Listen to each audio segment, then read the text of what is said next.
Hi all, അസ്സാം വലൈക്കും. Welcome back to my channel. ഇന്ന് തയ്യാറാക്കാൻ പോകുന്ന റെസിപ്പി ഊത്തപ്പാണ്.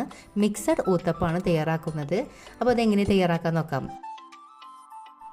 ആദ്യം തന്നെ ഒരു ബൗൾ എടുക്കാം. അതിലോട്ട് ചെറുതായി അരിഞ്ഞു വെച്ചിട്ടുള്ള സബോള ഇട്ട് കൊടുക്കാം.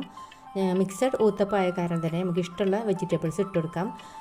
ഓണിയനും പച്ചമുളകും മാത്രമായിട്ട് അങ്ങനെയും ഊത്തപ്പം ഉണ്ടാക്കാം. ഇവിടെ 2-3 വെജിറ്റബിൾസ് ഞാൻ ആഡ് ചെയ്യുന്നുണ്ട്. ഇനി ഇട്ട് കൊടുത്തിട്ടുള്ളത് ചെറുതായി അരിഞ്ഞു വെച്ചിട്ടുള്ള ക്യാബേജാണ്. ഇപ്പോൾ അടുത്ത് ഇട്ട് കൊടുക്കുന്നത് ക്യാരറ്റാണ്. അപ്പോൾ സബോളയും ക്യാരറ്റും ക്യാബേജും ഇട്ട് കൊടുത്തിട്ടുണ്ട്. ഇനി ഇട്ട് കൊടുക്കുന്നത് കറിവേപ്പിലയാണ്. കറിവേപ്പില ഇത്തിരി ഇട്ട് കൊടുക്കുന്നത് നല്ല ഫ്ലേവറാണ്. ഇനി ഇട്ട് കൊടുത്തിട്ടുള്ളത് ചെറുതായി അരിഞ്ഞു വെച്ചിട്ടുള്ള പച്ചമുളകാണ്. ഇനി ഇത്തിരി ഉപ്പ് ചേർത്തിട്ട് മിക്സ് ചെയ്ത് കൊടുക്കാം. നല്ലതുപോലെ തന്നെ മിക്സ് ചെയ്ത് കൊടുക്കാം.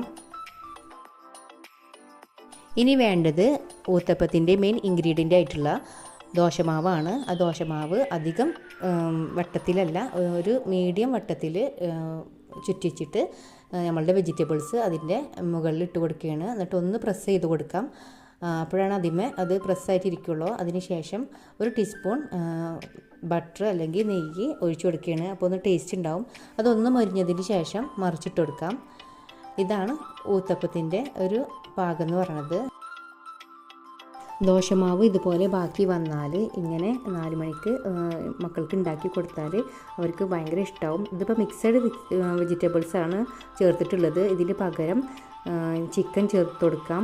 ഇതിലോട്ട് തന്നെ ചിക്കൻ ചേർത്ത് കൊടുക്കാം. അതുപോലെ ബീഫ് ചേർത്ത് കൊടുക്കാം. കോഴിമുട്ട ചിക്കിയത് ചേർത്ത് കൊടുക്കാം. അങ്ങനെ പല വിധേന ഇത് ഉണ്ടാക്കാം. ഇനി വെറും തക്കാളി മാത്രമാണെങ്കിൽ ഒണിയനും തക്കാളിയും പച്ചമുളകും മല്ലിച്ചപ്പ് അങ്ങനെ ഉണ്ടെങ്കിൽ അതൊക്കെ ചെറുതായി അരിഞ്ഞതിന് ശേഷം മിക്സ് ചെയ്തിട്ട് അങ്ങനെ ഇട്ട് കൊടുത്താലും മതി. ഇപ്പോൾ ഇതാണ് ഊത്തപ്പത്തിൻ്റെ ബാറ്റർ. ഇങ്ങനെയാണ് തയ്യാറാക്കാം. ഇപ്പോൾ വളരെ എളുപ്പത്തിൽ തയ്യാറാക്കുന്ന ഒരു റെസിപ്പി തന്നെയാണ്. എല്ലാവർക്കും ഈ വീഡിയോ ഇഷ്ടപ്പെട്ടിട്ടുണ്ടാവുമെന്ന് വിചാരിക്കുന്നു. ഇഷ്ടപ്പെട്ടിട്ടുണ്ടെങ്കിൽ ലൈക്കും കമൻറ്റും ചെയ്യുക. ഈ വീഡിയോ കാണുന്നത് സബ്സ്ക്രൈബ് ചെയ്യാണ്ടാണെങ്കിൽ please subscribe and support my channel. Thank you. അസ്സലാമു അലൈക്കും.